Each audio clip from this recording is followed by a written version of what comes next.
जय हिंद, जय भारत। हाय दोस्तों, कैसे हैं आप सब लोग। उम्मीद करता हूँ सब लोग बहुत अच्छे होंगे। मैं भी यहाँ पे बहुत बढ़िया हूँ। हमारा ये वीडियो देखने से पहले एक छोटा सा अनाउंसमेंट मैं आप लोगों को करना चाहता हूँ। अगर कोई भी स्टूडेंट से जो अनअकैडमी का सब्सक्रिप्शन लेना चाहते हैं तो अभी ऑफर चल रहा है 20% का। आप इस ऑफर का बेनिफिट ले सकते हैं। CA फाइनल ग्रुप 2 का सब्सक्रिप्शन अगर आप लेते हैं 20% आपको डिस्काउंट मिलेगा। ये ऑफर लेने के लिए आपको MGST कोड यूज़ करना पड़ेगा। स्ट्रक्चर्ड बैच रहेगा। इवेलुएटेड टेस्ट सीरीज रहेगी जो ICAI के पैटर्न के हिसाब से चेक किए जाएंगे। Access to live and recorded classes, in class doubt solving by top educators. अगर आपको कोई डाउट है तो आप इस नंबर पर कांटेक्ट कर सकते हैं और MGST कोड यूज़ करके इसका बेनिफिट ले सकते हैं। ओके, तो अब आप एंजॉय कीजिए हमारी इस वीडियो को और हम मिलते हैं हमारे नेक्स्ट वीडियो में। और अगर वीडियो पसंद आए तो वीडियो को लाइक करना और चैनल को सब्सक्राइब करना ना भूलें। मिलते हैं नेक्स्ट सेशन में, तब तक के लिए जय हिंद, जय भारत। अब ये प्रायोरिटी सेक्टर लैंडिंग सर्टिफिकेट क्या होता है वो समझना है। ये एक बैंक है, इसी एग्जांपल से समझा रहा हूँ। बैंक है A, ये दूसरी बैंक है B, और RBI ने क्या किया, नॉर्म्स पास कर रखे हैं कि अगर कोई भी बैंक किसी को लोन देती है, मतलब इन्वेस्ट करती है बैंक लोन देना मतलब बैंक का इन्वेस्टमेंट हो गया। बैंक अगर आपको लोन दे रही है तो बैंक आप में इन्वेस्ट कर रही है, बदले में आपसे इंटरेस्ट लगी, तो लोन देती है।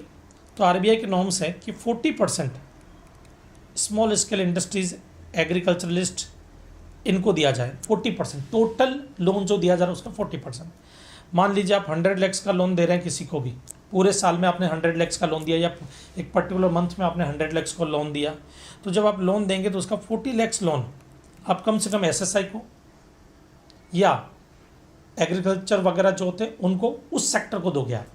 अगर आपने ऐसा नहीं दिया तो आपने RBI के नॉर्म्स पूरे नहीं किए, आपके ऊपर कार्रवाई शुरू कर देगा RBI। अब कई बार ऐसा नहीं हो पाता जैसे हमारे इसी एग्जांपल में ले लो। इधर देखो बेटा, इसी एग्जांपल में देखो, बैंक ने टोटल लोन दिया 100 करोड़ का, जिसमें प्रायोरिटी सेक्टर लोन था 50 करोड़। तो मतलब उन्होंने अपना टारगेट कितना अचीव कर लिया, 50%। जबकि करना कितना था, 40%। 10% एक्सेस ही किया इन्होंने, और 10 करोड़ का एक्सेस प्रायोरिटी सेक्टर लोन है, लैंडिंग है, प्रायोरिटी सेक्टर लैंडिंग है। जो B है, B ने क्या किया, टोटल लोन 50 करोड़ का इशू किया, जिसमें प्रायोरिटी सेक्टर लोन जो है लैंडिंग 15 करोड़, 15 करोड़ की है। कितना टारगेट अचीव किया, 30%, सिर्फ 30%। शॉर्टफॉल हो गया 5 करोड़ का, 5 करोड़ का शॉर्टफॉल हो गया।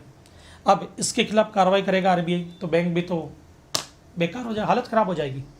तो यहाँ पे एक प्रोविज़न होता है। क्या प्रोविज़न होता है, मान लीजिए मैं बैंक A हूँ और आप बैंक B है। आप मेरे पास में आएंगे कि देखो गॉड सर, आपके बैंक ने अपना टारगेट पूरा कर लिया और आपके पास 10% एक्स्ट्रा है, 10 करोड़ का लोन आपने SSI को ज़्यादा दे रखा है। आप सिर्फ उसका सर्टिफिकेट हमें दे दो कि मैं अपना एक सर्टिफिकेट 5 करोड़ रुपीज़ के लिए 10% के लिए इनको दे रहा हूँ।